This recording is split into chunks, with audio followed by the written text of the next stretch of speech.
Happy Monday! Woo-hoo-hoo-hoo-hoo. Happy first Monday of September, getting into fall, even though it does not feel like fall weather quite yet. Welcome to the Melanated Way. I'm Linda. That is Abby. Hi, Abby. Hello. I hope you guys have had a great week so far, and we are covering all things Match Me Abroad Season 2. We are on episode 12, Up in Smoke. And listen, I was screaming at my TV today when I was watching the episode. Screaming. Abby screaming. Not only because this episode was so good, but also for the previews next week. I'm appalled. I'm appalled. Monica, yes. Problematic. Tony, problematic. Amber, who I love. Amber, breakout star in my opinion. Amber, girl. Amber. I cannot wait till we get to talking about Amber. I have questions for you. Listen. Now, the other thing that I think needs to happen is I think that Katerina and Louisa need a special spinoff, and all they do is just match people abroad and in their same country, because these two ladies, if you listen to them, if you make good choices. Mm-hmm. Katerina has showed us how she can work across countries and cultures. So definitely her. Louisa, I'm not sure. Because I feel like Louisa, off of meeting Tony, should have been like, I'm not putting any of my ladies with him. But she ended up being that way, right? She ended up being that way. She did end up being that way. But like, we saw it from the beginning. Yeah, facts. And some of the things that she said in this episode were things that we said like episode 3 and 4. So, absolutely. Hi, avoiding eye contact. That's a great little name, by the way. All right, let's jump into it. Amber, 38. You know, she's had this romantic weekend with Kevon, but she's been thinking about Glenn and Amber girl Amber. Like, I don't want to jump ahead, but Amber girl Amber, what are you doing? So your boy who's all in love with you, allegedly, who has been texting you and you've been texting him, even on this romantic weekend, you get ready to have your second date with him and he greets you with a handshake. Like, that told me everything I needed to know, right? Because a lot of the times, you guys, men specifically, it's a competition. If they know there's someone else out there, they may not totally be into you, but they're into the hunt and they want to. Oh, okay. Is that what you're thinking? They want to win the prize.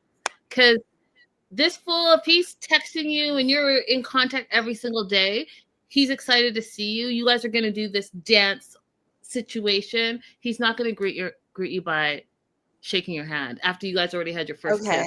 That makes sense. Hey, Jocelyn. Hey, girl. I would not be into the shaking hand either, but I'm also Southern. So I think I'm just a little bit more touchy-feely anyway. Is it possible that he was letting her decide if she wanted more contact? Not Mr. Ireland. Not Mr. Ireland. Okay. Who literally said that he was the prize. He did. Quote, I'm the starlet. No. Mm-hmm. No.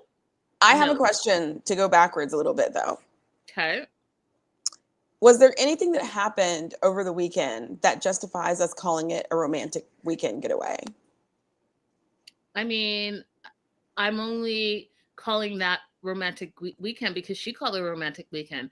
I saw them do nothing except do archery, eat room service, have some drinks, say they didn't get jiggy, and called it a day. Now, That's not my personal... I wouldn't call that a romantic weekend. I would call it a staycation. That's it. If I was having a romantic weekend, there better be excursions involved. There better be like restaurants and walking around and holding hands and candles, late night conversations and flowers, massages, and all the things. But, you know, maybe they happened. I don't know. Maybe they happened off screen, but that's what she called it, so that's what we're calling it. We're on the same page about this not being really a romantic weekend. Okay, let's go. Texting every day, her and Glenn, and they are taking a traditional Kaylee Irish dance class just in time for the Celtic festivals, which I thought was great because one of the things I do love about Match Me Abroad is the culture of it all. And I love that they are embracing it more. I feel this season, even if we don't see it, they're talking about it so that I can go look up, oh, what is Kaylee dancing? You know what I mean? Like that type of thing. Love that. Mm-hmm. Glenn says that he's super excited to see her again after their first date because he loves her positive sparkle and energy, and it's rubbed off on him. And he, quote, is 100% sure that the relationship will go further and they'll end up together. He just doesn't know it yet, end quote. I'm like, this is exactly what Katerina is talking about. This is it.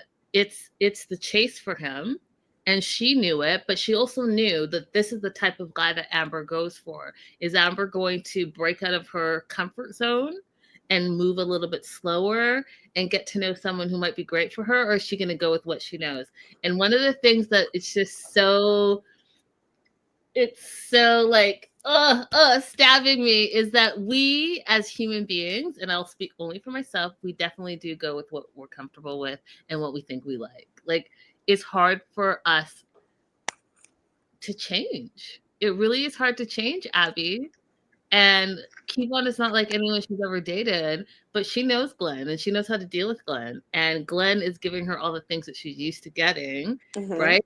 Like an extrovert, telling her all the right things, gassing her up, love bombing her, all the things. And she is eating it up. And Amber, this is what I wish, Abby. I wish that every single person this season would just listen to what their matchmaker is saying. Make no decision for yourself. Just let your matchmaker make decisions. That's what I wish. That would be an interesting show. But my question would be, how do you choose someone like Kevon if he's not actively pursuing you in a way that feels, that makes you feel something? I don't know if I'm saying that correctly. As Abby is an introvert, I would think that you would see that he is giving it his best. Like I don't. And let me tell you why. Because I, as an introvert, I know exactly how I would communicate to Amber in this situation. And he's not doing it. Okay. I feel that he is giving her his best shots. Now, in the beginning, I was like, hey, this fool is like, oh, I'm not going to call you. I'm going to let you do your own thing. But you really, as an introvert, cannot do that to an extrovert, because an extrovert will find things to do and do their own thing. But then he makes this plan, this weekend archery, and says to her in kind of like a passive way, if I win, I would hope that you would just only date me, which is an introvert's way of saying, hey, you know what? I just really want to be exclusive with you, but I don't have the words to say it, but I'm saying it. That's what he's saying. Him planning this little getaway, again, him saying, I want to spend time with you. Him hearing about her dating and not saying anything and getting in his feelings. That's him saying it. So I think that, could he do better? Absolutely. And Katerina literally tells him these things, but he's a man, and we'll get to it, but he's a man, and that whole doesn't want to feel like he's going to be rejected is a thing. So back to Glenn. Okay. I'll give him a little bit more leeway. Also, like getting rejected on TV, you have to factor that in. That's there forever and ever, 100%. Okay. 100%. So Glenn and Amber are having Irish coffee. Thought it was interesting that she had never heard of it and not had it before. Have you ever had Irish coffee? Yeah, I was wondering why she was confused about the fact that it has real whiskey in it. Like, does Irish coffee not always have whiskey? No, it does. So it's Jameson, Irish cream, and coffee espresso. Yeah, I was, when she asked, oh, does it have whiskey in it, or whatever, however she phrased it, I was thinking, oh, is there one that doesn't? Is there an Irish coffee that doesn't? I'm glad you said that, because I was again giving you Americans this right situation whilst I was watching the show.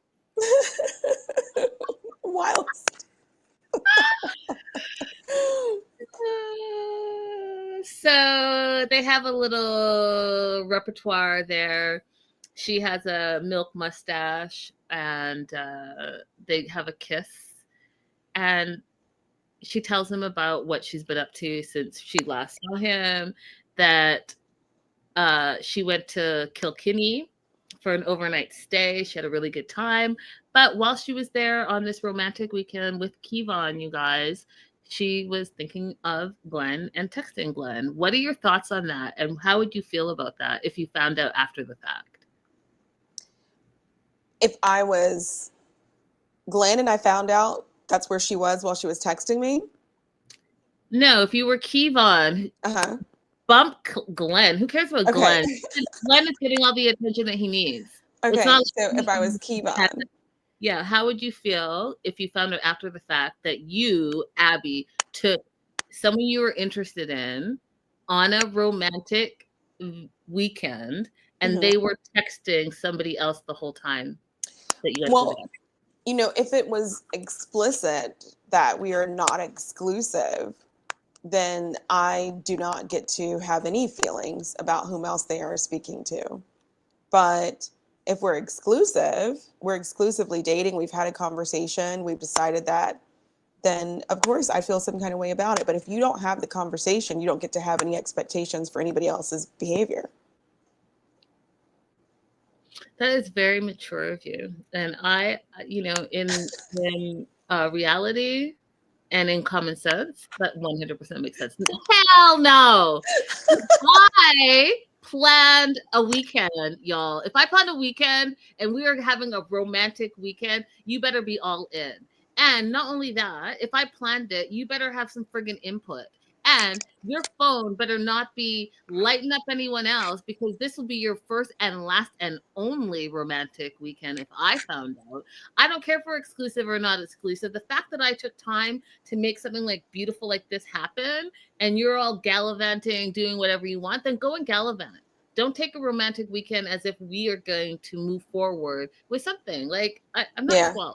Well, first of all, if you planned a romantic weekend, there would have been enough activities involved that I wouldn't think about texting somebody else. I wouldn't really have time for that. But all she had here was time because she had dinner and she went to do archery. So why not text Glenn a couple of times? I mean, you're right. You're right. 100%. Listen, I would have kept you way too busy for you to even remember where your phone is. That is true. When you circle back, people, you guys already know that. And don't DM me because I'm not in the mood. That being said, Glenn goes on to say, well, you know, that's great that you had this great romantic weekend, but I'm the starlet and I know I'm going to win. When he said he was the starlet, I was like, if that is not a red flag to you, Amber, I don't know what is. Because he's not saying you're the starlet. He's not saying you're the prize. He's saying he's the starlet. And that's the problem in dating in 2025. These fools think they're the prize. And Mr. Ireland thinks he's the prize. I will agree. I will agree with that. That totally reminded me of Simone Biles' husband saying he was the prize. I was like, oh, we got one of those on our hands. That part. No. Don't even get me started. No. Girls, no. They are not the prize. They are not the prize, and you are worthy of so much more. You are the prize. Okay? If we want to go back to the basic hunting, gathering, male, female, traditional, old school rules and what makes sense, that doesn't make sense. Mr. Ireland is not the prize. You're not winning him. He's winning you. Keep that in mind. Okay. Right. So Amber starts talking about having a third date, and Glenn's, well, like, have you broken up with Kevon yet? And she's like, no, you know, I know I have to have that conversation or a conversation. And then he's like, with who? Kevon or with yourself? She's like, both. And yeah, you got to make some decisions here. And make good choices, Amber. Make good choices. But she feels like she doesn't know what to do. So in the meantime, Katerina, who I love, calls Kevon and and they have a conversation about the romantic weekend. Kevon thinks that Amber is lovely, cares a lot about her. And Katerina's like, well, have you told her that? And he's like, well, not in those words exactly. But Katerina's like, well, maybe she needs to hear that. And Kevon's like, well, you know, he was hurt because she's still seeing other guys. And Katerina knows that the reason why he's not communicating as an introvert, and B, as a man, which I'm not saying is right, but I'm just saying that this is the logic behind it, is that he is scared that he's actually going to get rejected. Which, I mean, I get it, but then like, oh. She's given him all the signs that she's interested, and she's let him know. I think so. She's let him know, I want to hear more from you. I didn't like when I went days without hearing from you. I wanted to. Those words, though.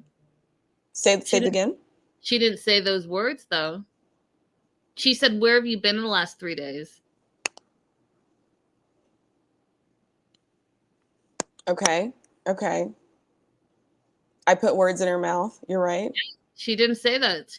Listen, as we move forward in this, everything that Katerina said about pride and not opening up and being vulnerable, they're both the same person. She's just an extrovert doing it, and he's an introvert doing it, but they're both not communicating what they actually are really feeling, because they both do not want to be rejected. They both do not want to put themselves out there. So perhaps they're going to miss a great thing because they're both not communicating. Period. She is communicating in the va-va-va-voom. She brings in the sparkle. She brings in, the positive energy. She brings in all of that stuff, but she still has that veil over her to protect her, and she is not communicating her needs. And she even said it. She's like, well, I don't want to always like be the one that's saying this and this and this and putting it out there. Like, I'm not going to do it if he's not going to do it. Well, right. Well, she did. I do remember when she was trying to ask him, like, what do you see happening in your life in the next 5-10 years, hoping for some kind of in. So I can understand her being like, I don't want to be the one to constantly initiate these kind of conversations, the more serious conversations. But I also see what you're saying. And yes, Joslo, he is very cute. Abby, that's absolutely not the same thing. Talking about the future. I know. But I'm just saying, like, being the one to bring up those bigger topics. I can see that being like a scary thing. Not for me, though. Not for me, though. I go overboard. It's just not the same thing. It's like when we get into Sarah and Sarah talking about when she wants babies and her timeline, that is not the same thing than saying to someone, hey, you know what? I really enjoy spending time with you. Right. I don't want to date anyone else. I want to explore where this is going to go. And I'm hoping that you feel the same way. Do you see how that makes you vulnerable versus like, hey, what's your 5-year plan? Do you have a plan for kids? Do you have a plan for work? Do you have a plan? That is very general. That's something that you can ask anybody. True. Not the same thing. So, yes. Yeah. So Amber shows up to Katerina's office and is kind of updating Katerina on Glenn and Kevon. She's drawn to both of the guys. She thinks Glenn is funny and personable.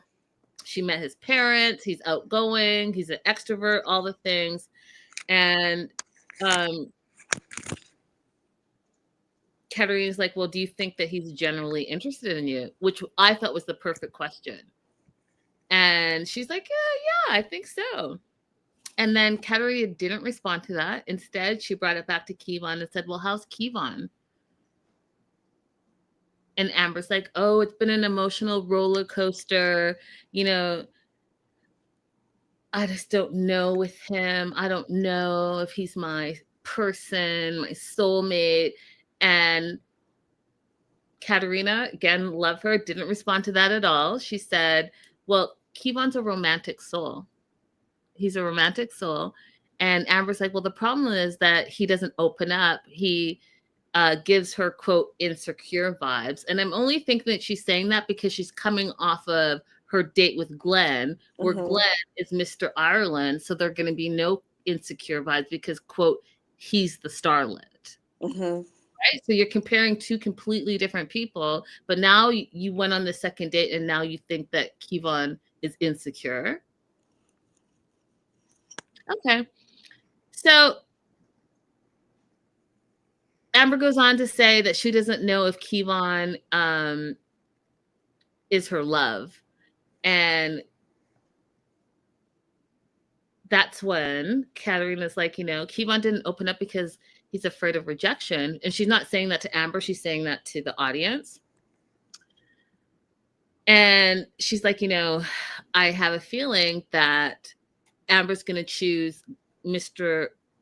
Ireland over Kevon, but she wants Amber to choose Kevon because Glenn is the type of guy that Amber used to date in the past. Grand gestures, great intro, but that's it. And like I just said earlier on, he wants to win. He wants to be like, hey, you chose me. I'm the starlet. I'm the prize. Choose me.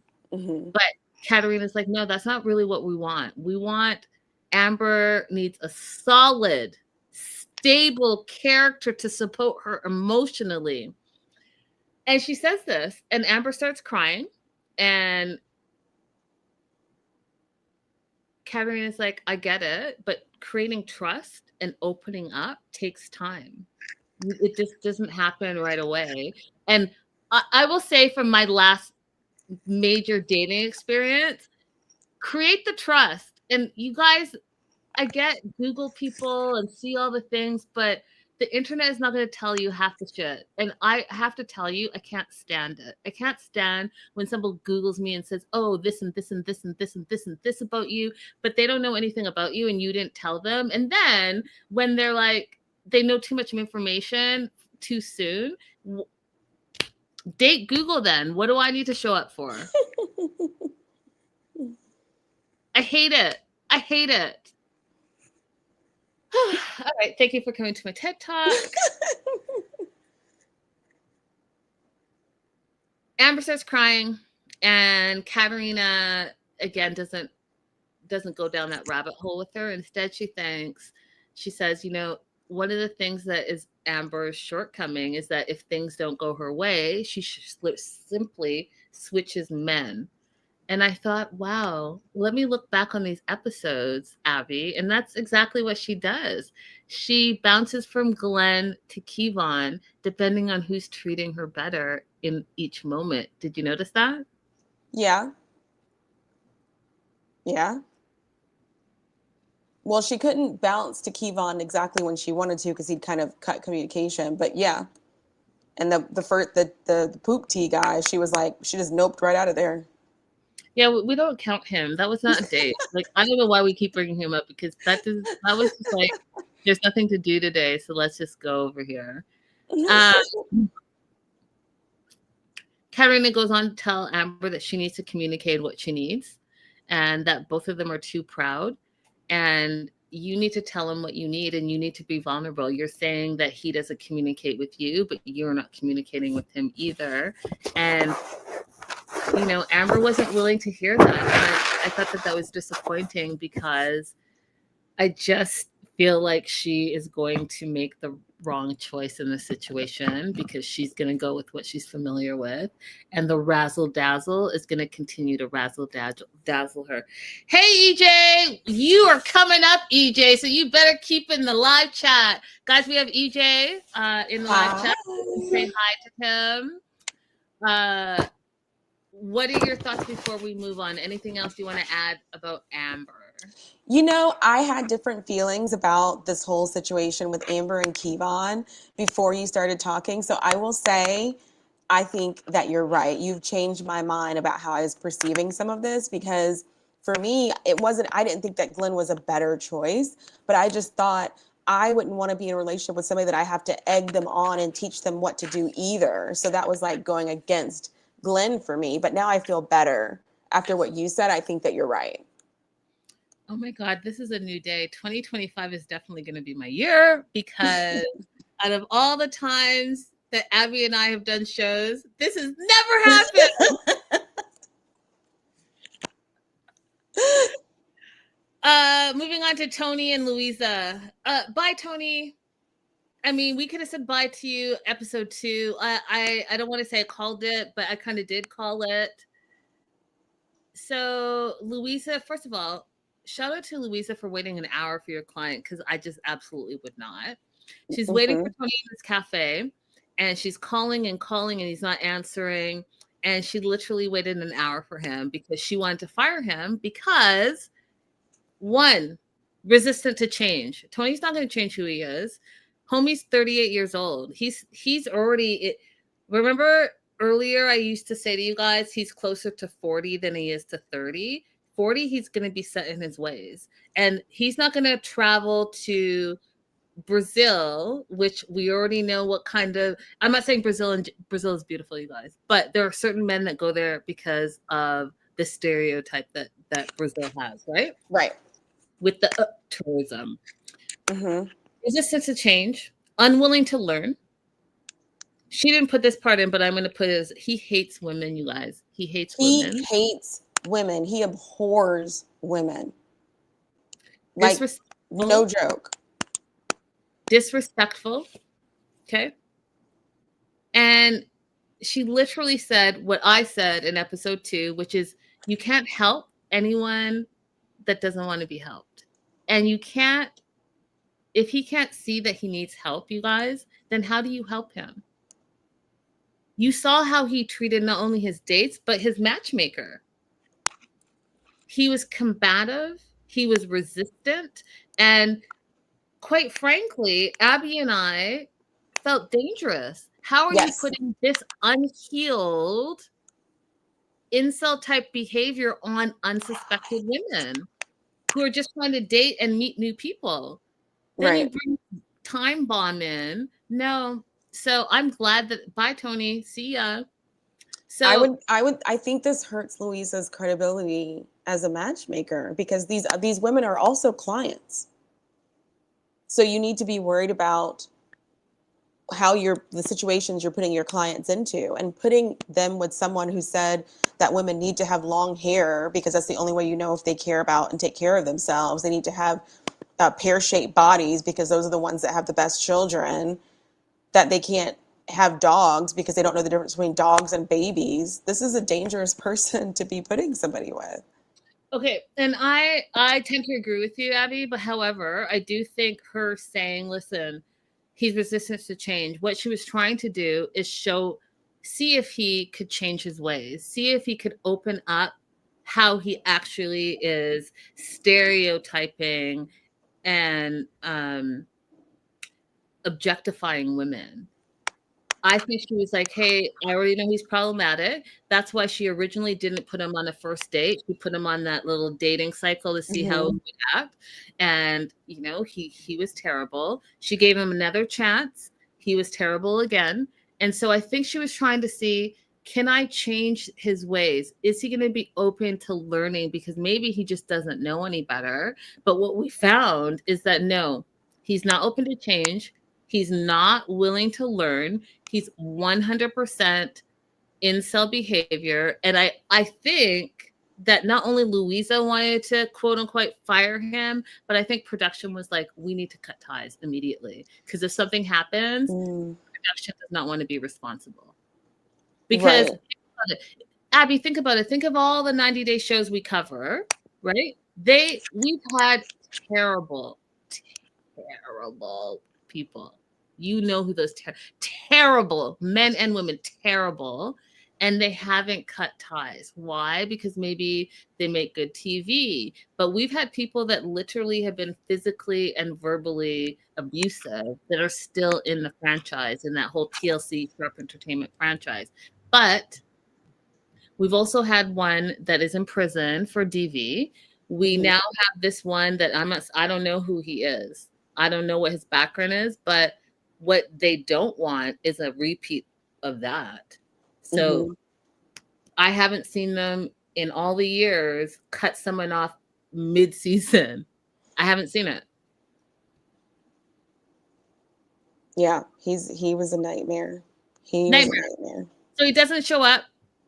Louise is like, he's not ready for a healthy relationship, so let him go his way. And one of the things, again, that we've talked about here is that he's blind to how his own trauma is halting him from finding love. And instead of using it and getting therapy, because Tony, if you hear this, you really do need some therapy. You need to deal with whatever trauma you're holding on to that you're projecting on women. And instead of getting that therapy, he is using it against women to reject women before they reject him. And I just, good luck to you. Do I wish him good luck, or do I just want him to be single for the rest of his life? I don't know. Like, have I seen? I'll look and see. Is there a successful story of a man who's gone from being as hateful as he is to actually benefiting a woman? Like, do I really wish a relationship on some woman with him? Not right now. No. I mean, he definitely needs to work on himself, period. Full stop. Go back to Florida and figure it out. Right. Moving on to Sarah and EJ. And I think her driver's name, I think I'm saying it right, Kahoe. Okay, I tried to write it when she said it, and I was like, I'm not getting what the name is. But I appreciated them showing us that she's also very nice to her driver. She's very nice to her driver, and her driver is very kind to her, tells her driver that she really likes EJ and that they talk all day, every day. And in the midst of all of that, they've gone on some other dates. They've gone dancing. They've gone to a comedy club. Sarah's a little bit concerned that he hasn't tried to kiss her yet, but they are having a lot of fun together. And so my question to you, Abby, is when is it appropriate to have your first kiss? When in your dating cycle? I'm not against first date kisses. They're fine if it's appropriate. Mm-hmm. And it's also okay to wait. I think I've waited as long as like to a 6th or 7th date to have a kiss, and then also had some first date kisses. Just whenever the mood strikes. All right. So when the mood strikes, yeah.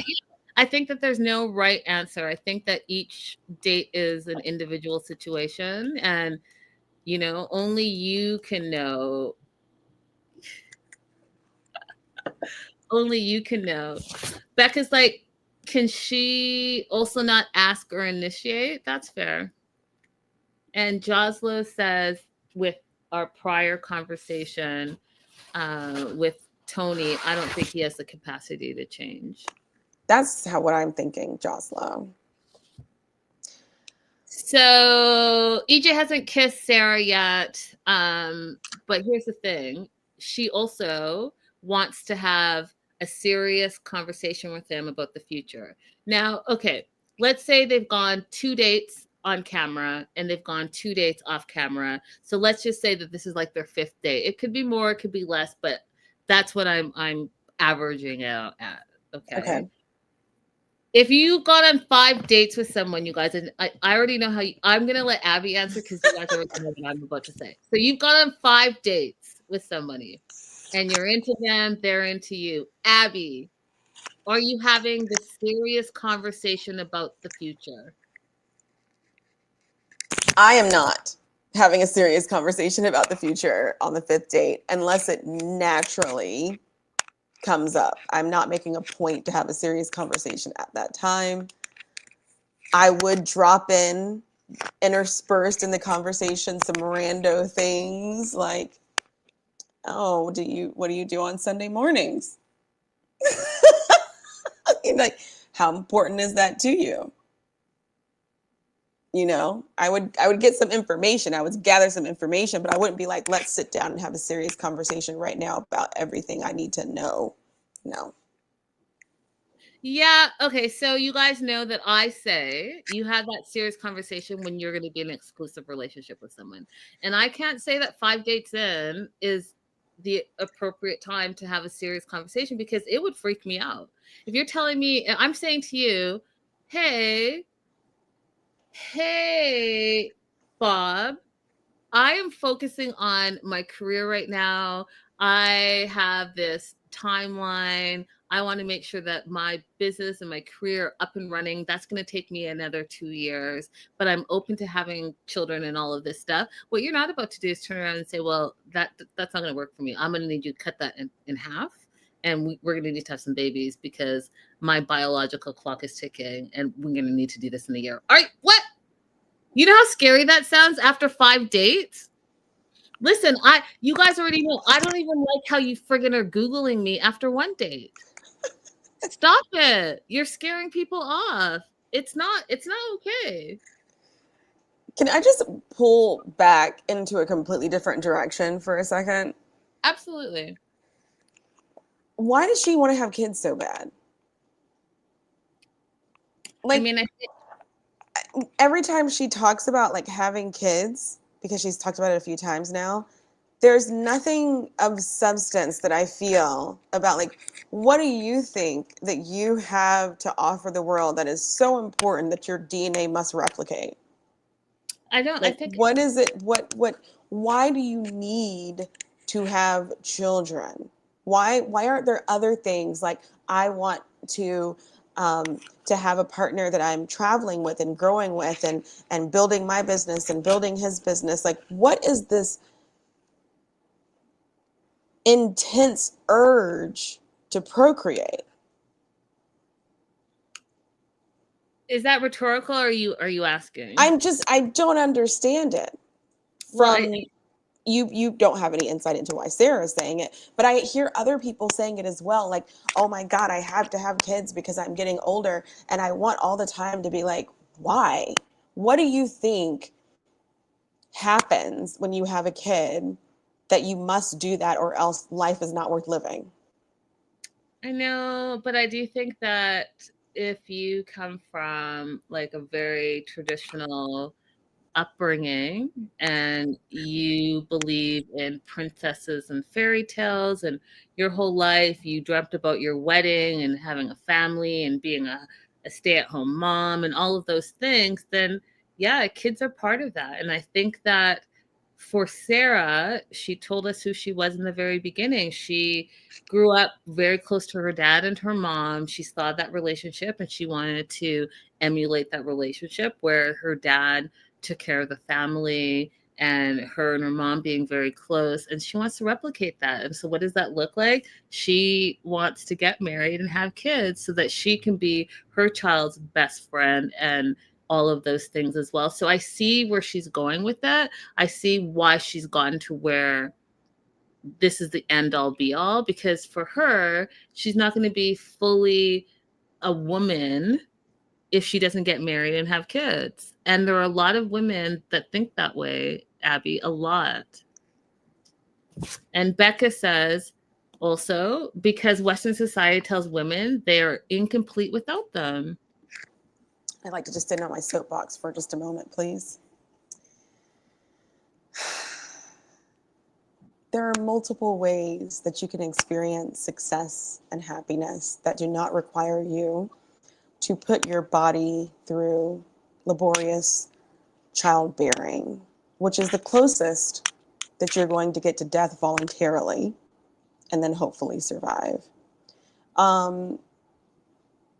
I would love for people to just pull back a little bit. If you have this intense urge to have children, pull back just a little bit and ask yourself, why do I feel this way? Do I truly want to experience being a parent? Do I truly want to be unable to sleep through the night? Do I want to be peed on? Do I want to have puke on me?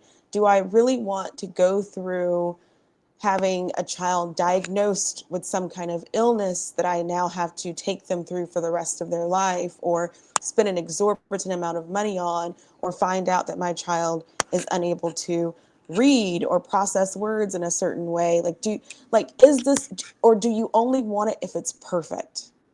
Do you only want it if it's a child that you can put on social media and make money off of and everybody says goo goo gaga, they're so cute? Why exactly do you need parenthood to be successful? And if you can't rationally answer that question, then don't do it, because I'm so sick of seeing parents who shouldn't be parents. I am so sick of seeing parents who disown their gay and trans children. I am so sick of seeing parents who just did it for the gram or for the Western society. Please stop becoming parents if you have not really evaluated what does that mean, and try to see, can you find success for yourself in other ways and happiness in other ways where a little person is not dependent on you.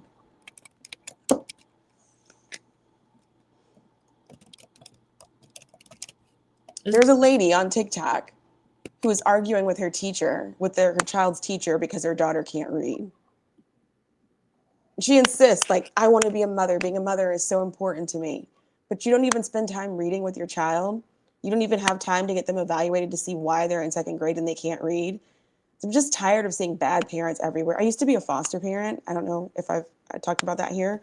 I'm just so tired of bad parents who literally, like, you can tell, like, as soon as the pandemic hit, the way that people started talking about their children because they were at home all day long, they never wanted kids. They never wanted kids. Okay, I'm done for real. Sorry. And thank you for coming to her TED Talk. I mean, you're not wrong. You're not wrong. But again, I do see where she's coming from, and you know, it takes a lot of work, you guys. It takes a lot of work, and like Abby said, is it something that you actually really want? And in the midst of all of it, is it something that you are going to be able to sustain? Because children are forever, right? And they didn't ask to be brought into the world, but you brought them in, so now it's your responsibility. And do you really want that responsibility? Only you know the answers to that. So EJ and Sarah are on this date, and they are gonna go catch prawns, and then they're gonna barbecue them, which I thought was, and he said it's a Singaporean thing. Sign me up. I want to try that. That's so a cool date. Right?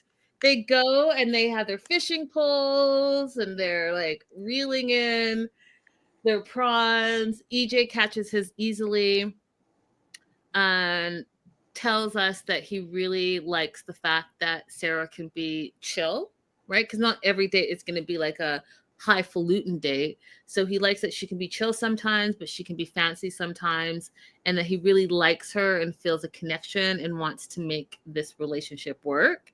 And I just thought that that was so interesting because we saw how, you know, you could have a misconnect, and we've talked about it, on how people perceive you, what they think, what you think. And what was great about Sarah and EJ is that they were able to have that date where they were vulnerable with each other and really were starting to get to know each other.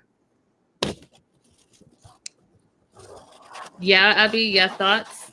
No, I'm into this. I'm into this pairing. I'm into the dates that she described that they've gone on so far, the way that they're progressively getting to know each other. I told you, I love EJ's dating style. If you're still here, EJ, points on your dating style. You can teach classes. So Sarah is enjoying herself as well. She wants to find true love. She wants to start a family, and she's hoping that that is going to be with EJ. And she says this to him, which I thought, okay, I keep preaching about being open and vulnerable and expressing your needs. That's a lot, though. Like I sat back and thought, if someone said to me on the fifth date, "Hey, you know what? I really like you, and I want to start a family, and I hope it can be with you."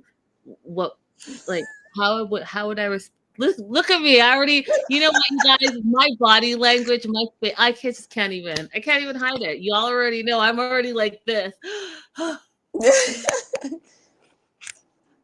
Yeah, that would be a lot. It's a lot on the fifth date, but then I get that you guys have a time crunch because, you know, you only have a certain amount of time because it's long distance and all of that. But here's the thing, you guys. I do think that you can meet someone abroad but you have to also be committed to traveling a lot and spending time not only in their environment but in your environment, because what do I always say to you guys? Vacay bay. It's Vacay not. bay is just Yep. vacay bay. You need to see your bay in your environment and in their true environment, because you're on vacation, you're on holiday, your holiday at the hotel and all these fancy restaurants is not going to be real life. That's not going to be every single day. What does Right. every day look like? Where does he live? What does he do? Show me where you work. Show me your family. Spend time with his friends. Oh, now come over to where I live in Texas and see how I live. See what I do. Spend time with my friends and family, the day-to-day stuff, because all the fancy shenanigans, that's great, but that's called date night when you've been in a relationship for like 5, 10, 15 years. That's not every single day. So if you haven't seen how they live every single day, then I just don't understand, and I'll never believe it, that you're truly getting to know who that person is. And Right. so if you're going to meet someone abroad, you have to be committed to traveling a lot, Mm-hmm. back and forth. And then finally, because that's not sustainable, someone has to move. Mm-hmm. So are you committed to that? Someone's moving. Either you're moving to X or they're moving to Y to be with you. Right. And there's so many questions that she could ask or things she could bring up before the child issue. Yeah, I doubt it. I doubt it as well. So, I mean, like she's talking about having a child, but you guys, when you're having a child with someone who is a citizen of another country, there's a whole other bag of things you need to be investigating instead of rushing to have a child. Like, what are the laws with regards to child custody and child support in that area? Because you always have to plan for the possibility that you might end up not being together, but that child is still going to be there. So what does that look like if you're trying to live in the United States and your partner wants to live in Singapore, but you have a child? And do you have any laws that would protect you against parent alienation? Like, that's a whole other category of things to consider. You're not going to rush into having a child in those kind of circumstances. That's right. That's right. Jocelyn says, I doubt Sarah has asked EJ the Linda list of 5 things they need to talk about. Facts, Jocelyn. She's just jumping into, she wants a baby in a year and a Mm-hmm. family. So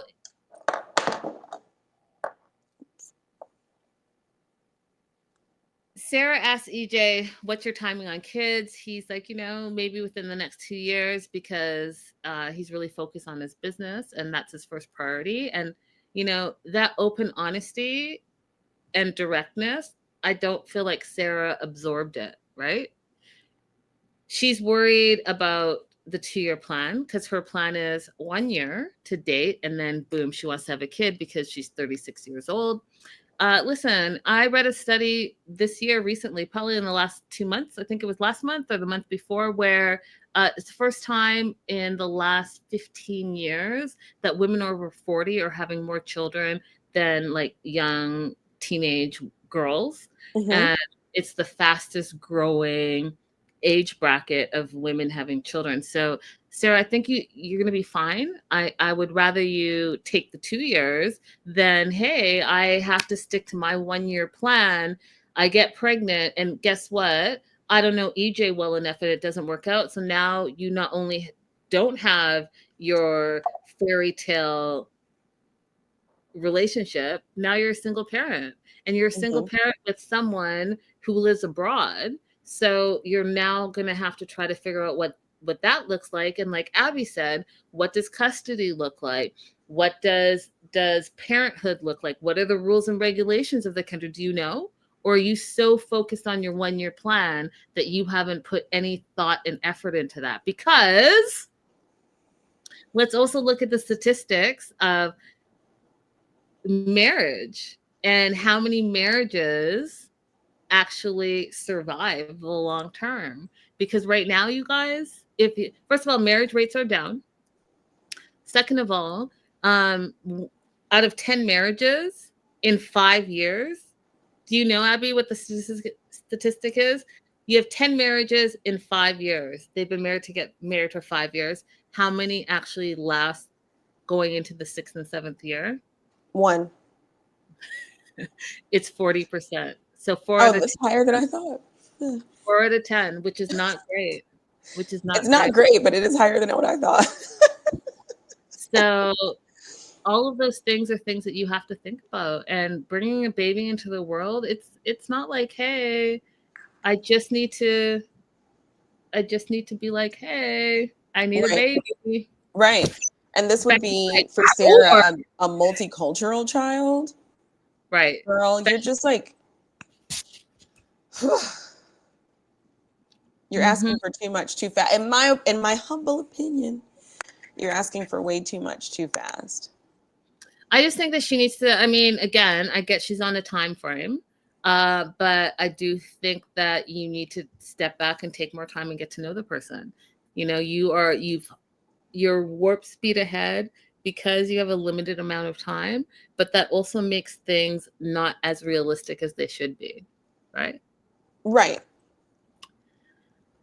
So Sarah catches her prawn mid this serious conversation, and she says that she's not sure if that she's willing to compromise her 2-year versus his 2-year versus her 1-year plan, which again, it was reminding me of old Sarah, who's like, oh, I'm not going to compromise on how I look. I'm not going to compromise on how I dress. I'm not going to compromise on blah. And then she ended up compromising in meeting EJ. So I don't know where in a world you're in a relationship and you don't compromise. I just don't know where that exists. I don't know. This whole like 2-year baby thing is just like driving me insane. It's just ridiculous, Sarah. Either you want to have a good relationship and you're going to take time to get to know somebody, or just go to a sperm bank and leave these people alone, harassing them over 1 year versus 2 year.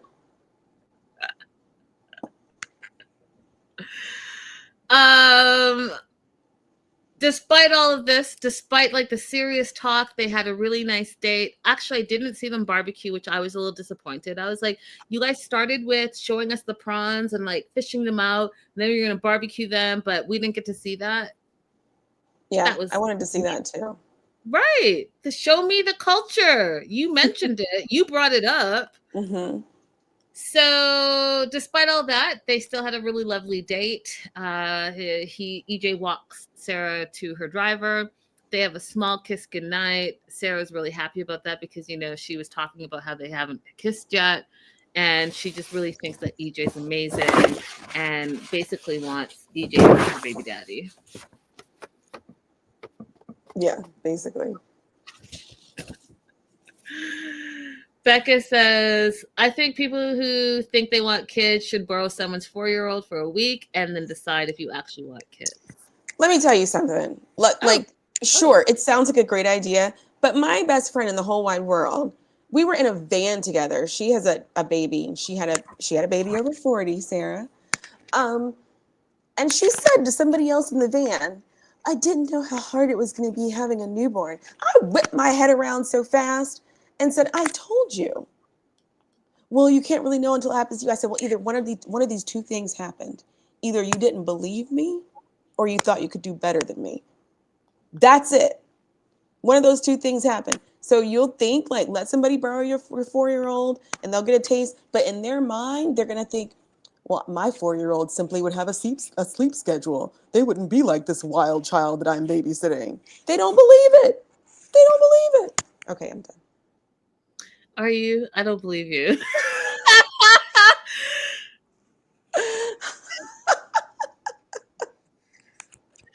Moving on to Monica. You guys, Monica, I was screaming. I was screaming at my TV throughout Monica's whole...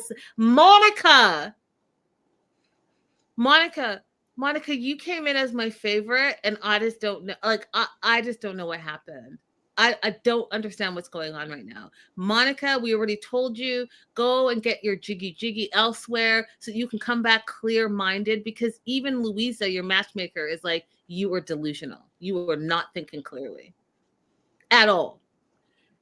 I was screaming because all the things that happened, I was like, this is the drama I'm here for. This was a telenovela.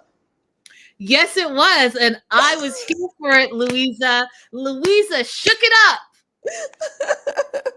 Yes. So, as we know, Monica is dilly-dallying between Bruno and Bernardo. Bruno, Bernardo, no Bruno, no Bernardo, no This is Bruno. the most ridiculous dilly-dally that's ever happened in the world. Monica needs to make a decision. She tells... do you want mediocre or mediocre-er? Oh. I thought Bruno stepped it up, though. I got to tell you, I was impressed with his words in this little situation that unravels. So Monica tells Louisa about Bruno in their second date. Remember, he made her dinner and she was like super impressed by that. You guys already know how I feel about that. That takes 0.0 effort. It's like Amber going to that wood cabin with the guy that has the poop tea. Like, that is 0.0 effort. He made her some tea at his house doing his regular stuff, and he even put her to work. So, I mean, stop it. It wasn't that whole big romantic gesture that y'all are making it out to be. That being said, she also talks about Bernardo and the great dates that they've had, but he also stood her up and literally says his actions don't match his words, but then says that he apologized and she accepted it. She said that he didn't feel that he agreed to a certain time for the date that she thought he stood her up for, right? But did she not also tell us that he was saying, sorry, I can't make it. I'll come see you later tonight, or can I call you later tonight? So he did know that there was an event that they had planned together. And instead of adhering to whatever they had planned to do together, he was like, but can I roll you up into a booty call later on? Yep. So she got, on the one hand, she has Bernardo booty call, and then Bruno, bad date. You went skating one time, and then you had dinner at his house. Like, neither one of these people has put in enough effort to justify her weeping and crying. Well, okay, so that's okay. So I think Bruno is probably a good guy, and again, I'm Team Bruno after the things that he said in this little segment. However, Monica, like, every 5 seconds you're crying. I'm not. What are you crying about? What are you crying about? I don't understand it, and I'm sick of it. Why are you crying? And why can't you make a decision? And like Louisa said, you're a grown up. Grown ups make decisions. That being said, okay, Monica feels confused and conflicted because she likes them both. And I was like, she is giving, you know what she's giving, Abby? She's giving 13-year-old first time crush on a boy vibes. You know, that like high school vibe where all of a sudden your tatas grow in and you're getting a little bit of attention. And so now the boys like you, and now you're like, oh, what do I do with all this attention? That's the vibe she's giving me. Like, she doesn't know what the hell what she's doing, what she's talking about. And she's like, oh, and she doesn't want to make a decision because it's not about the men. It's about the attention she's getting, and she's loving the attention. That's what it's about. Do we know how old she was when she got pregnant with her daughter? I would have to look back on my notes, but she's 41, and I think her daughter is 21. I think 19 or 20. Oh, okay. Not as young as I thought. Okay. But yeah, for sure. So, yeah, Monica says she's confused and conflicted. She likes them both. Louisa's like, well, grown-ups make decisions. And then Monica says, quote, she feels like she doesn't want to make a decision, which goes to what I just finished telling you guys. She doesn't want to make a decision because she likes the attention that both men are giving her. And Monica goes on, Bruno makes no mistakes, but she likes Bernardo and she likes the energy and the vibe that she's getting for Bernardo. And Louise is like, well, you know what? You can't build a relationship on chemistry alone. No truer words, you guys. No truer words. You cannot build a relationship on chemistry alone, because guess what? That chemistry, it could just be that first time attention. Someone hasn't had a little jiggy a little in a while. So you're like, you think you're vibing. It's that NRE, that new That relationship energy. That's it. What happens when that dies down? Mm-hmm. You cannot build a relationship on chemistry alone. Then And then it's not even really chemistry. She's saying it's chemistry, but it's not even really chemistry. Like, he's not drawn to her. He's not making extra effort to come and see you. listen, he stood you up. You guys went on He what? stood you up. 2 days? How do And you, if I got stood up out of the country, if I got stood up out of the country with somebody that my matchmaker matched me with, I would scream. I would never see that person again. You're gonna. I'm out of the country. I'm in your country, and you're gonna stand me up in your country. I would go full on American.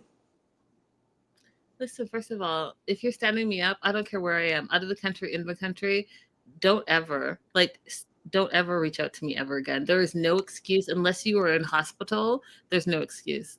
Unless you are 6 feet under, there's no excuse. I don't want to hear it.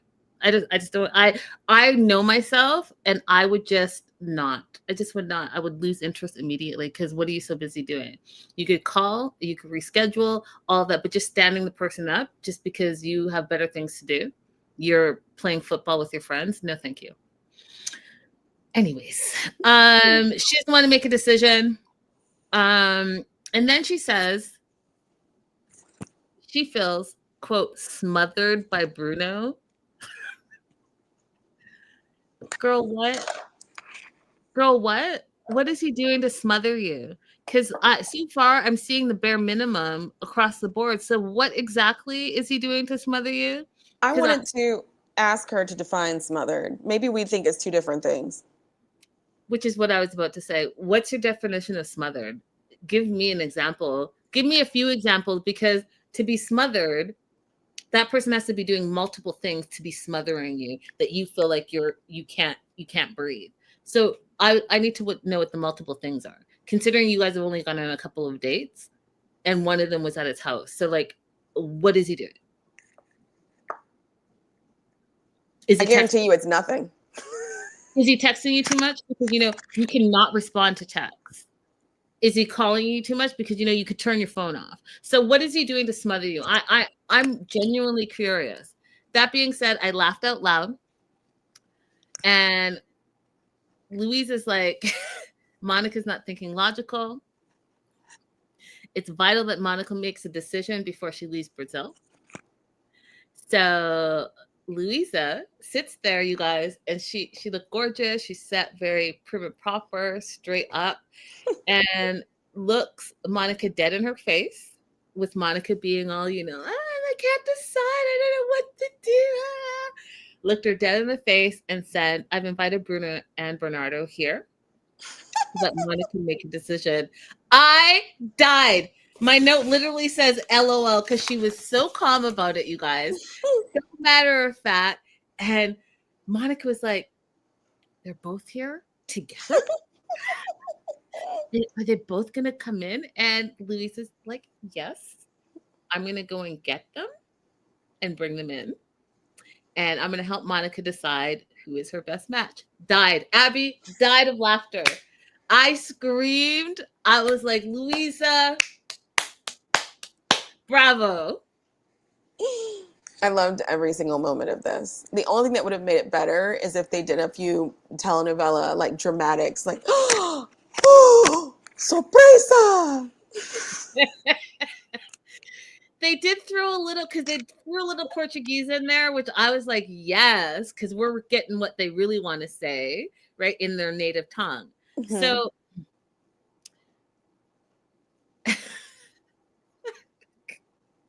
Monica's in the center seat, okay? Love Louisa for this. She put Bernardo on one side of her, Bruno on the other side of her. She didn't do any like intro. She just got right into it. Bruno took a moment to be like, "Oh, so you're Bernardo. Nice to meet you." Like very like, we're not here for the pleasantries. We're here for someone to make a decision. And Louisa jumps into it and says, basically, what are you looking for? What are you looking for in a partner? What are you looking for in your life? What are you looking for right now in this whole situation? And Bruno says he's looking for a partner to share his life with. He sees that with Monica, and in Monica, he wants to plan a life for two where he'll fit Monica in.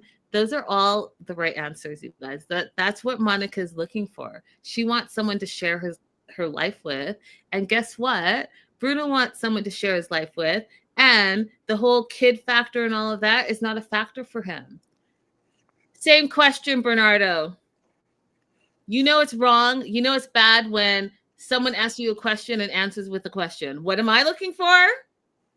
Like you didn't just hear the question. Right. You not only heard the question, you heard great answer. So ask the same question, what are you looking for? And he's like, what am I looking for?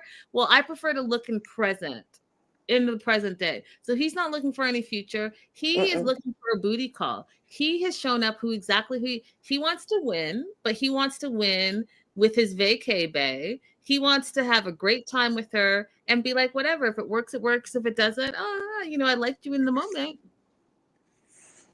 So Louisa didn't like that and pressed him some more in Portuguese. What exactly is it that you're looking for?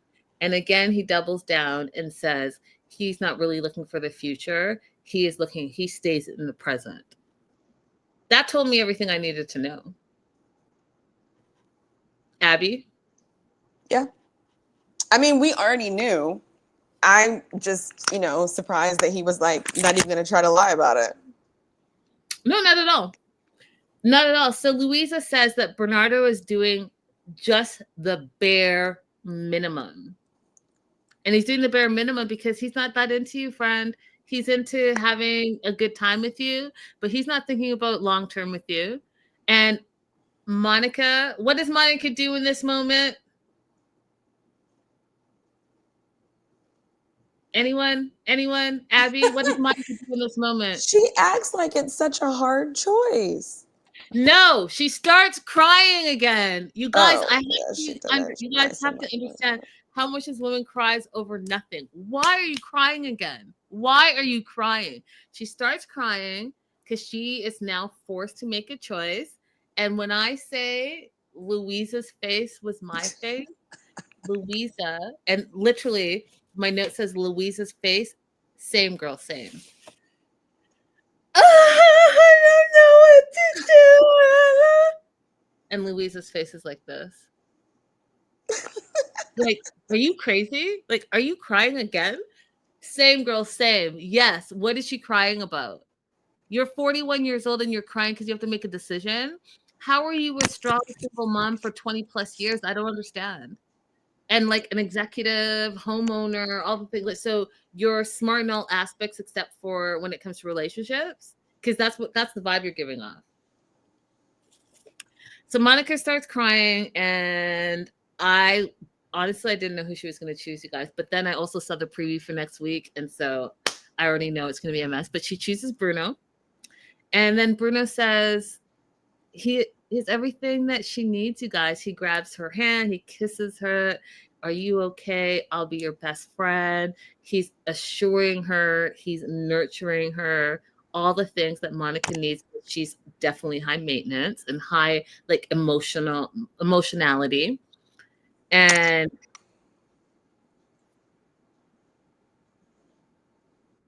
Louisa and Linda, me, say he's who she needs for sure. Because he's putting up with all, like, I just know. And Bernardo, there's no way. But she wants to walk Bernardo out. And Bernardo has the cockiness that he's like, yeah, it's over, but I don't think it's actually truly over. And you know what? He's not wrong. If I'm looking at what the previews were showing for next week, that I am just not impressed about. Monica,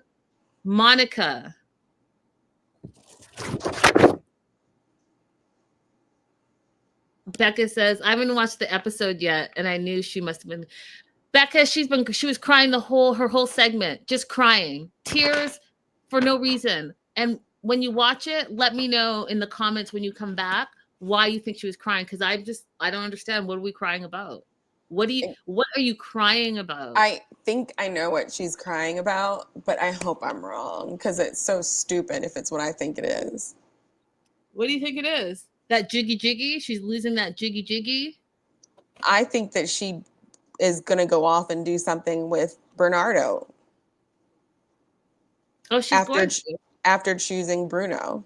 Oh, she's gonna unchoose Bruno, and she's gonna go and run after Bernardo, and then come back to Bruno and be like, "Oh, I messed up," and Bruno's gonna be like, "Too bad, so sad." Yeah. We already see where this train wreck is going. We already see it. We already see it. So last and certainly not least is Harold and Dolly. They're at Haw Villa, which I love learning about this. It's the villa that's was owned by the founder of Tiger Bomb. And he was an eccentric individual, and all over the place you see creatures and tongues, and it's all about the culture, and it's something that you should definitely see and check out when you're in Singapore. And we find out that Harold's leaving in a couple of days, and so they walk up to the Buddha, and Dolly suggests that he does a prayer and blessing. So he lights an incense, he rings the bell, and he prays for blessings for him and Amber, that they have the best relationship, that they're happy, that it works out. And when Dolly's like, "What did you pray for?" He said he prayed for love. And I thought about you, Abby, and I thought about some of y'all and your beliefs and all of that. And so my question, why does your face look like that? You already know what I'm going to ask you. Yeah, go ahead. My question, because Harold literally said that he doesn't pray usually, like that's not something that he does. Would you have felt pressured to do a prayer, or would you have politely declined for those of you that are not believers? I would not have been felt pressure to do a prayer, but I probably would have said something like, I actually enjoy going into any kind of religious building or setting. They usually feel really calm, and I don't mind speaking to the universe in these places. I really loved when I went to Uzbekistan. Almost every single place that we went to had a mosque, and a lot of them were not in use anymore because I don't know if this is an Islamic principle or if it's an Uzbek principle, but if somebody passes away in the mosque, then it can't be used as a mosque anymore. It just becomes a pretty piece of architecture at that point. So a lot of them are not really in use. So you could go in and just they're always built in a way that you get shade and you get a breeze, and you can just feel calm and peaceful inside. So I don't mind being in a religious place. I'll be cynical about it sometimes, and look at all the money that was spent on this. Yeah, you know. But no, it's not. I still have respect for people who have a belief system, especially if people are actually kind in their belief system. I just don't want them to lord that over me. That was my question. So thank you for sharing. You guys let me know what you think in the repeat. If you're watching the repeat or the live chat, let me know your thoughts on it. I don't need to tell you guys where I stand. You guys, we all know. You guys come for me all the time, but I stand firm in my faith. Dolly feels like Harold has evolved a lot during his trip. Even Jocelyn said that, Harold is getting all the experiences. One thing I do think that is so great about Harold is he is adaptable. He learns and he's teachable. And you're seeing this as, like Dolly said, as he's evolving in his dating and what he's trying to accomplish. So shout out to Harold for that. Dolly reminds Harold, though, that Amber wants to take things slow and he needs to be patient. If not, he's going to lose her. And he is considering extending his stay. And Dolly's like, that's great.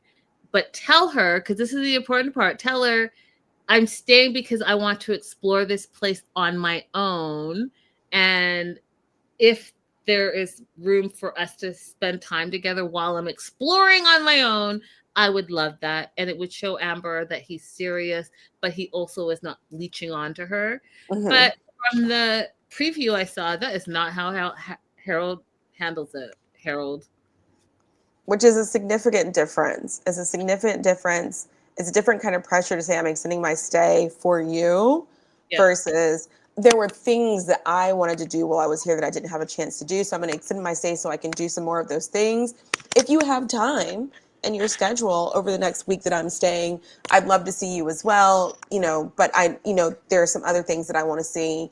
And that's the main reason why I'm staying. 100%. It's very different. Very, very different. Very different, Harold. So the preview for next week looks like a train wreck all across the board.